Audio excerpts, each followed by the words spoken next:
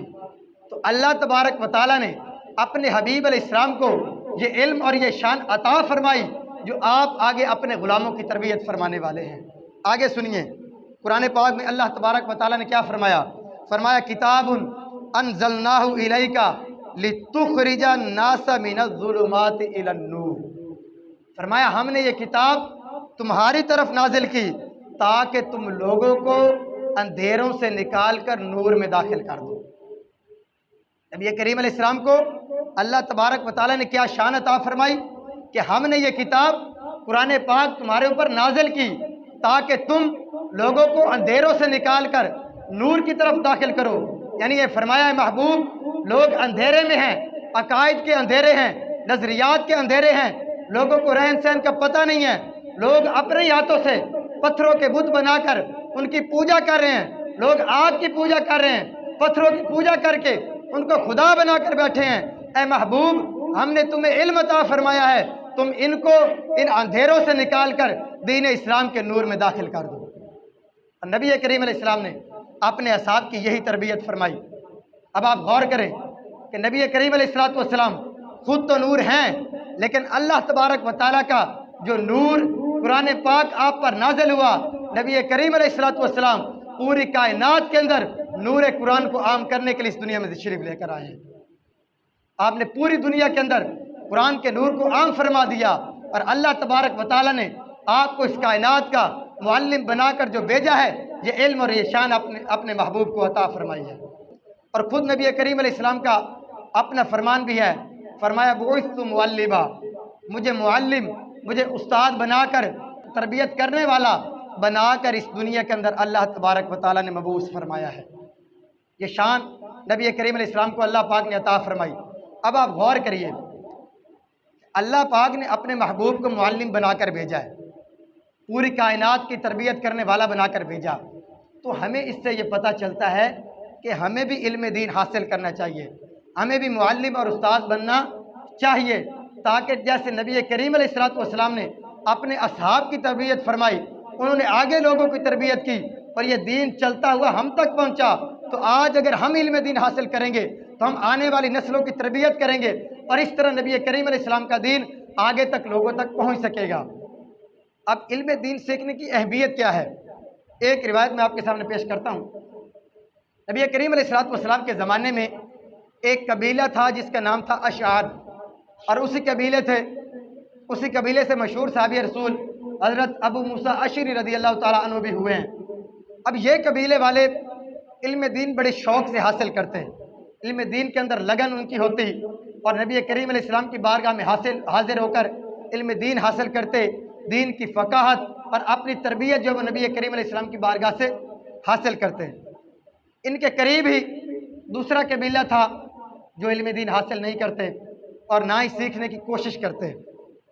اب یہ دو طرح کے قبیلے ہیں، ایک وہ ہیں جو علم دین سیکھ رہے ہیں لیکن اس کو آگے لوگوں کو سکھا نہیں رہے، دوسرے وہ ہیں جنہوں نے علم دین حاصل بھی نہیں کیا اور نہ ہی حاصل کرنے کی کوشش کی ہے۔ اب ہوا کیا، نبی کریم صلی اللہ علیہ وسلم منبر پر تشریف لے کر آئے، فرمایا اس قوم کو کیا ہو گیا ہے کہ علم دین خود تو حاصل کر رہے ہیں، ان کی تربیت ہو رہی ہے، لیکن وہ اپنے دوسرے مسلمان بھائیوں کو علم دین نہیں سکھا رہے۔ پھر آگے کیا ارشاد فرمایا دوسری قوم کو کیا ہو گیا ہے کہ وہ نہ علم دین حاصل کرتے ہیں اور نہ ہی حاصل کرنے کی کوشش کرتے ہیں۔ اب دونوں کی آپ نے تربیت فرمائی اور پھر جلال کا مظاہرہ فرمایا، غضب کا مظاہرہ فرمایا یا تو یہ دونوں قبیلے ایک دوسروں کو علم دین سکھائیں گے، جنہوں نے سیکھا ہوا ہے وہ دوسروں کو سکھائیں گے، جنہوں نے نہیں سیکھا وہ دوسروں سے سیکھیں گے۔ اگر انہوں نے ایسا نہ کیا تو میں ان کو سخت سزا دے کر ان کا علاج کروں گا۔ یہ روایت کے الفاظ ہیں، فرمایا لَأُعَاجِلَنَّهُمُ الْعَقُوبَةَ، اگر انہوں نے علم دین نہ سیکھا اور دوسروں کو نہ سکھایا میں ان کو سختی کروں گا، ان کو سزا دوں گا اور ان کا علاج کروں گا۔ اب آپ غور کریں کہ نبی کریم علیہ السلام اللہ تبارک و تعالیٰ نے آپ کو رحمت للعالمین بنا کر بھیجا، اتنے نرم رویے والے، لیکن جب بات علم دین سیکھنے اور سکھانے کی آئی تو آپ نے غضب اور جلال کا مظاہرہ فرمایا کہ وہ لوگ نہ خود علم دین حاصل کرتے ہیں اور نہ حاصل کرنے کی کوشش کرتے ہیں۔ اور نبی کریم علیہ السلام نے حدیث پاک کے اندر کیا ارشاد فرمایا کن عالماً، کوشش کرو عالم دین بن جاؤ۔ دوسرے نمبر پر اگر نہ کر سکو تو کیا بننا ہے، فرمایا او متعلماً، طالب علم دین بن جاؤ۔ اگر یہ بھی نہیں کر سکتے او محباً، علماء سے محبت کرنے والے بن جاؤ۔ اگر یہ بھی نہیں کر سکتے علماء کی جو ہے وہ پیروی کرنے والے بن جاؤ۔ اب آپ غور کریں، روایات کے اندر الفاظ ہیں، نبی کریم علیہ السلام نے فرمایا اگر ان کے علاوہ پانچویں بنو گے تو ہلاک ہو جاؤ گے۔ یہ چار کیٹیگری آپ نے بیان فرما دی، ان چاروں میں سے کسی ایک کے اندر ضرور آ جانا ہے، یا عالم دین بن جاؤ، یا طالب علم دین بن جاؤ، یا علماء سے محبت کرنے والے بن جاؤ، او متبعین، یا علماء کی پیروی کرنے والے بن جاؤ۔ فرمایا اس سے پانچویں بنو گے تو ہلاک ہو جاؤ گے۔ آج ہم غور کریں، ہم کس کیٹیگری کے اندر کھڑے ہیں؟ کیا ہم نے علم دین حاصل کیا؟ کیا ہم طالب علم دین بنے؟ کیا علماء سے محبت کرنے والے بنے؟ کیا ان کی پیروی کرنے والے بنے؟ یہ ہم نے اپنے اوپر غور کرنا ہے۔ اگر اس کے علاوہ ہم کسی اور کیٹیگری میں ہیں تو نبی کریم علیہ السلام کے اس فرمان پر ہمیں غور کرنا چاہیے۔ آج تو بدبختی کا عالم یہ ہے کہ لوگ اپنی نجی محفلوں میں بیٹھ کر علماء کے فیصلے کر رہے ہوتے ہیں، فلاں عالم ایسا ہے، فلاں نے یہ کہہ دیا۔ اللہ کے بندو آپ اپنے اوپر غور کرو، آپ کو خود نماز کے فرائض کا پتہ ہے، واجبات کا پتہ ہے، خود 5 نمازیں پڑھ نہیں پاتے اور علماء کے فیصلے اپنی مجلسوں میں بیٹھ کر رہے ہوتے ہیں۔ حیرت کی بات ہے نا۔ تو ہمیں یہ غور کرنا ہے کہ ہم نے ان 4 چیزوں کے اندر کسی چیز کے اندر ہمارا نام آتا ہے، اگر نہیں آتا تو جو اگلے روایت کے الفاظ ہیں کہ 5واں بنو گے تو ہلاک ہو جاؤ گے، علم دین سے دور ہوتے جا رہے ہیں، علم دین کا نور ہمارے دلوں سے نکلتا جا رہا ہے۔ اللہ تبارک و تعالیٰ کی بارگاہ میں دعا ہے کہ اللہ پاک دین اسلام پر عمل کرنے کی توفیق عطا فرمائے اور علماء دین، علماء حقہ کا ہمیں جو مطیع اور فرما بردار بننے کی توفیق عطا فرمائے۔ آمین بجاہ نبی الامین صلی اللہ علیہ وسلم۔